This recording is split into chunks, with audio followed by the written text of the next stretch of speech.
we ready? Everybody ready? Ready. Cool. I'm going to talk to you a bit today about this.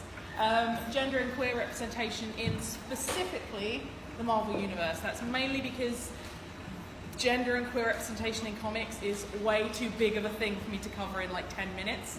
So I figure we'll focus on Marvel. Most people know of Marvel characters even if they don't know anything in depth. So we'll talk a little bit about that.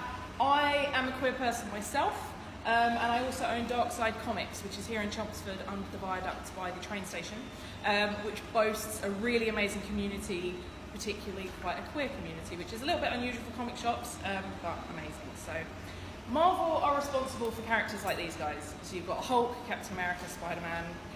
Basically everybody kind of knows which ones are Marvel characters. They're also responsible for all of these movies. Oh my god, it never ends. There's been 23 films over 10 years. 21 of those have been about men. If my little thing, there we go. 2 have been about women, one of which is actually kind of a co-title one, which is Ant-Man and Wasp, which you can see in the corner down there. And absolutely none of them are about anybody queer, even slightly, which isn't really good enough because Marvel have a ton of characters they can pull from in the comics. They've actually been doing quite well with queer representation in their comic books. It's not amazing, but it's getting there. So I'm going to very quickly talk you through a few of the differences. So first up, we have Loki, who a lot of you will probably know from the Avengers movies and the Thor movies. He is played by Tom Hiddleston, this distractingly handsome man. His character is a literal god, and he's a man, as you can see. Now, in the comic books, Loki is a little bit different. He's a little bit younger, still a god, but he's actually gender fluid / non-binary and uses different pronouns depending on what he's looking like that particular day. So that is not something that's happened in like one comic. It's actually something that's accepted across everything. There's been quotes to back it up. That particularly good one about a fashion designer was from an issue of Squirrel Girl. We've got that one, which is actually said by his dad Odin. We love a supportive dad. And that's another particularly good Loki quote from Loki themselves. But they haven't done that in the movies, like at all. They've not even hinted that it's going to happen. Next up, we have Thor, which is of course one of Loki's brothers, played by Chris Hemsworth, who is a very big man, like Thor, and again, a literal god.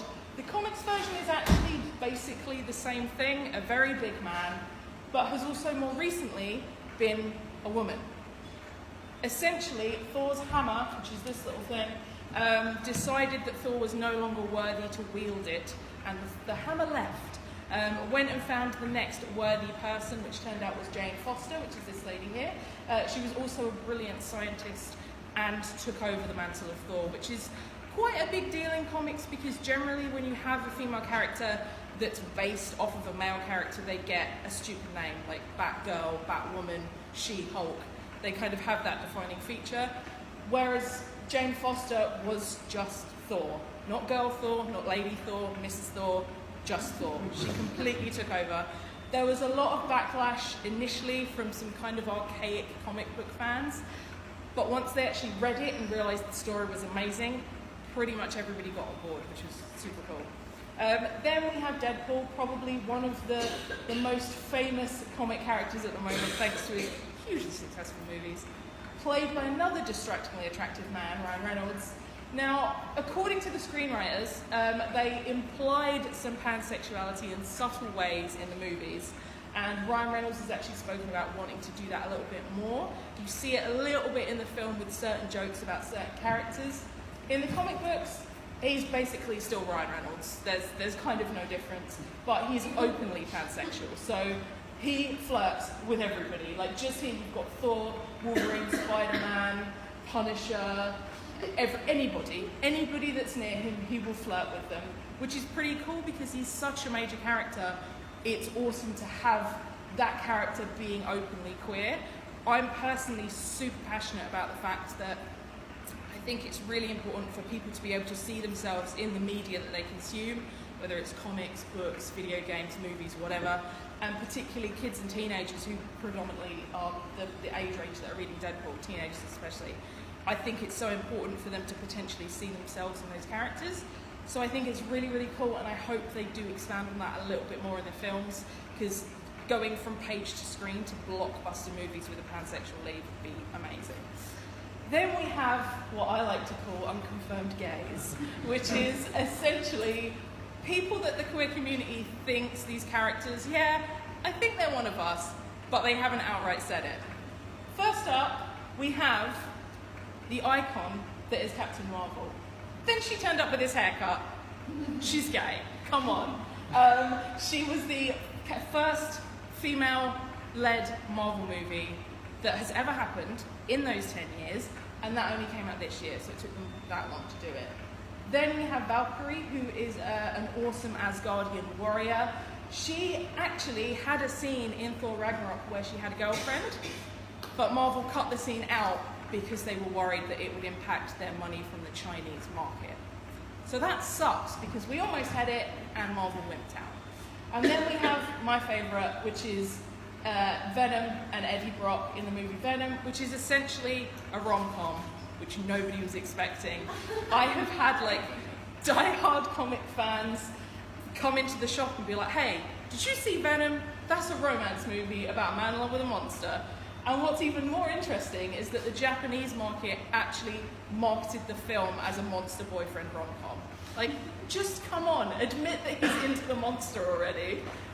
Then we have these three words: fandom, fanfiction, and headcanons, which might sound like complete gibberish. Fandom is basically a collection of fans of anything.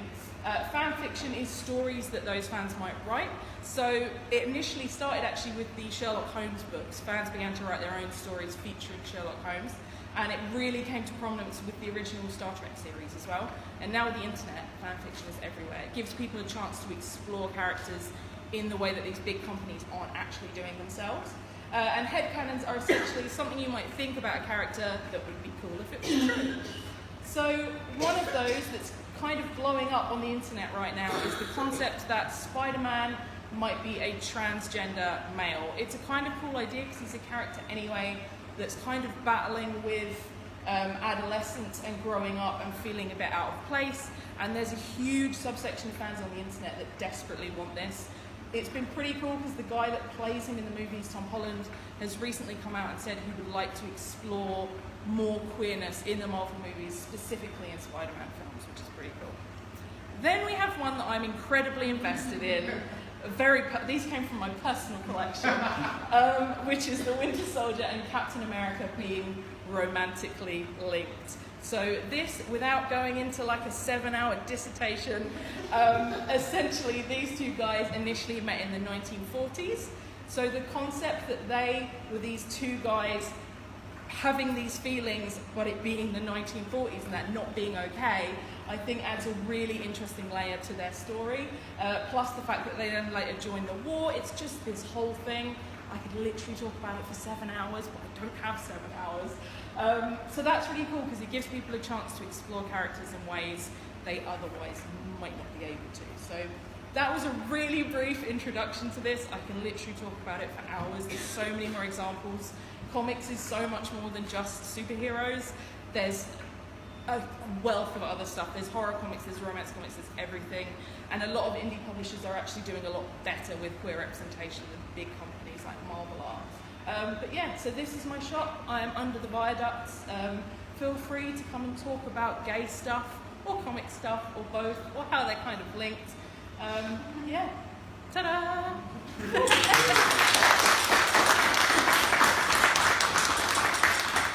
Has anybody got any questions? Has anyone got any questions? Anything?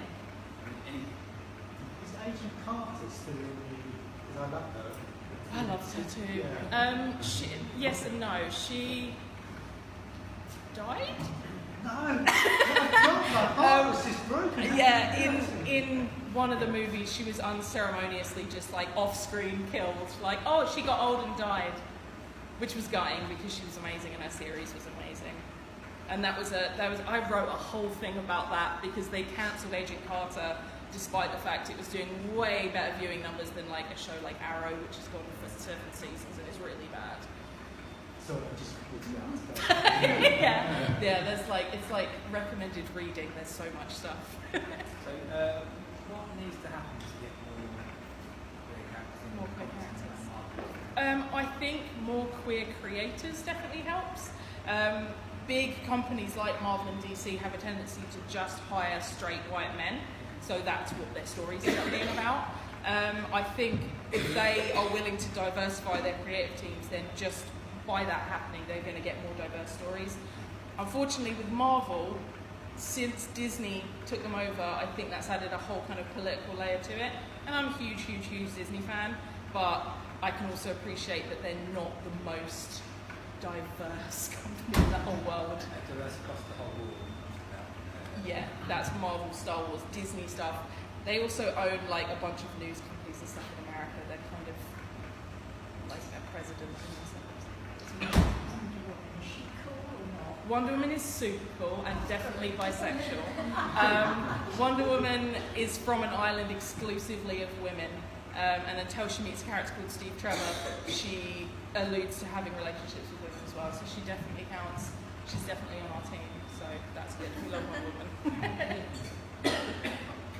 Hi, Peter from Message Right. Hello. You're really strong and confident. Thanks for that presentation. By the way, let's start with that. You're really strong and confident with the use of queer as a word, an all-encompassing word. Can you explore that a little bit for me? Because I just feel like really uncomfortable. Yeah, it took me a while because I was mainly seeing it in kind of online circles, and I was like, that's a slur. Like, I've always grown up with that not being a good word.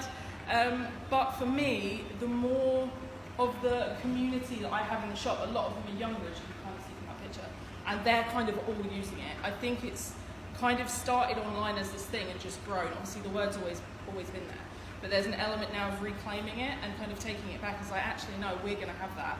And I think as an umbrella term, it works really well, because I think LGBTQA+, it gets to be a bit of a mouthful if you say it enough times. And while gay also kind of works as an umbrella term, it also has another meaning as well. So I think queer just works as quite a good umbrella for all of it. I've just made myself get used to it by kept using it myself and kind of reclaimed it myself. And it's just kind of become part of my vocabulary from there. But I think it's a good all-around term to include absolutely everybody that identifies as queer. So. Would you agree with that? So I've been on a bit of a journey with that word myself. I haven't been a young gay guy that couldn't quite cope with that word being leveled at me. And recently I had I watched something on YouTube, Facebook actually, where a lesbian character from Queer as Folk, no, not Queer as Folk at all, Orange is the New Black. Yeah. She is the lesbian with the dark glasses and spiky hair, and she was talking about she doesn't really sign up with alphabet soup. She calls it, because it's the LGBTQIA+ community, some people call it, that starts to get a bit long for me, but also just points out our differences. Yeah. And to be as one, we need to be the queer community, to be able to just stand together for equal rights and all that sort of stuff. So I'm starting to get used to it, but I'm not that confident as you are in using it yet. So. I'm someone just by my nature that spends a lot of time online anyway. I have always done. Even when dial-up internet was terrible. So that's kind of naturally been a part of my progression. But I had the same reaction at first. I was like, I don't know if I should say this. And then the more I've used it and the more I've heard other people use it, I'm like, it's just like a big rainbow-coloured umbrella for everybody to be under, exactly like you said, rather than separating them and trying to babble out all the letters and stuff. So, yeah, I think it's good. You mentioned about the kind of Chinese market with the films. Do you find that does kind of distort what would have been a slightly more open community in terms of the comic side of things? So do you think that they're driven by the fact that they might then want to make it into a movie and there's other market forces that are kind of distorting what might? I think potentially. I think the superhero movies specifically seem to do really well in China, so they kind of don't want to risk, because China will just outright ban a film if they don't like something that's in it. So that for them is a huge revenue loss. So at the moment for companies like that, it's, well, what do we want to do? Do we want to be more diverse but lose a load of money, or do we want to make more money? And unfortunately it seems to come down to money a lot of the time. But the comics kind of can get around that because they're not as wide of a scale in terms of money making. They have a little bit more wiggle room to do different things with. To be honest, I think at some point Marvel are going to get bored of everybody asking for it and they're going to have to do it. They're going to have to move on. I think it already was an issue for them that DC Comics released Wonder Woman, female-fronted superhero movie, before they managed to get out Captain Marvel. So I think they're almost going to want to be first for the sake of being first, not necessarily because they think it's a good idea. But, yeah. Do you have any advice for allies to help support the community? Yes, I think by asking that question, you're already doing it. I think anybody who's already saying, hey, I'm an ally, I want to help, is awesome. One thing, or a couple of things that I've heard that have been really helpful is that if you have like an email signature and stuff with your details in, to stick your pronouns in there. And it's the same if you have any kind of social media presence where you have a bio, stick your pronouns in there, because that really normalizes it for everybody, and it doesn't become like, it doesn't instantly out someone of like, oh, you're gay, you should use this pronoun. It just becomes something that people do, and it just becomes a part of the normal thing, which I think definitely helps.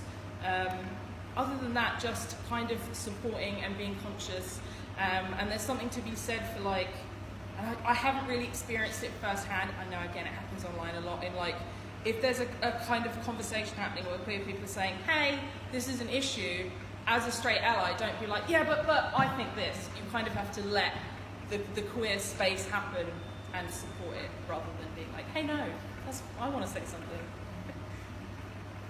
Anybody else? I'm kind of interested in the reception to the Loki thing. Yes. Because when I was an undergraduate, I studied Anglo-Saxon, Norse and Celtic. Cool.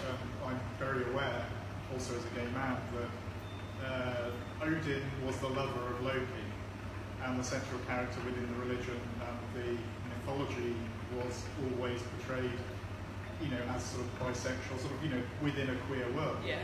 Was there any kickback to? Because I think you mentioned that Loki's positioned as Odin's son in this universe. Yeah. So was there any kickback to that, sort of saying, well, actually, you're sort of disenfranchising us of a big segment of the story? Yeah.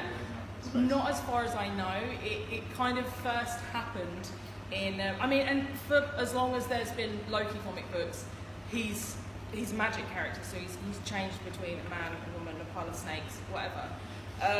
But it was actually in a book called Young Avengers, which already had a gay couple in it. So generally, the people that were reading the Young Avengers book were just like, oh my god, yes, another one, kind of thing. And it seems like one of those things that I don't know whether the archaic nerds just haven't noticed, and we're just like sneaking, or like the gay in past them, which could totally be a thing that's happening. But not that I've seen there's any backlash. Before, stuff was like very loud and people were really moaning about it. But I think Loki generally went under their radar and is now just like, ta-da, I'm here, which just seems like a very Loki thing to do. Any other questions? Do you have any recommendations for people looking for representation in comics that you just off the top of your head?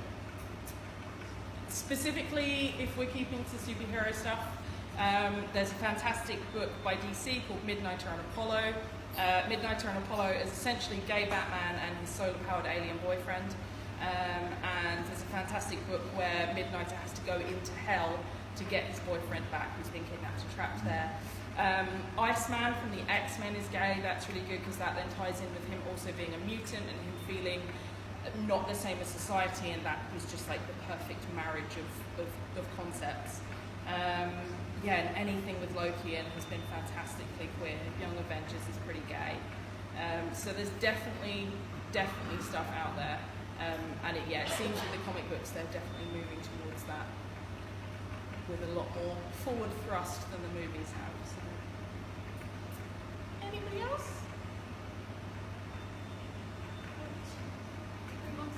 Yeah.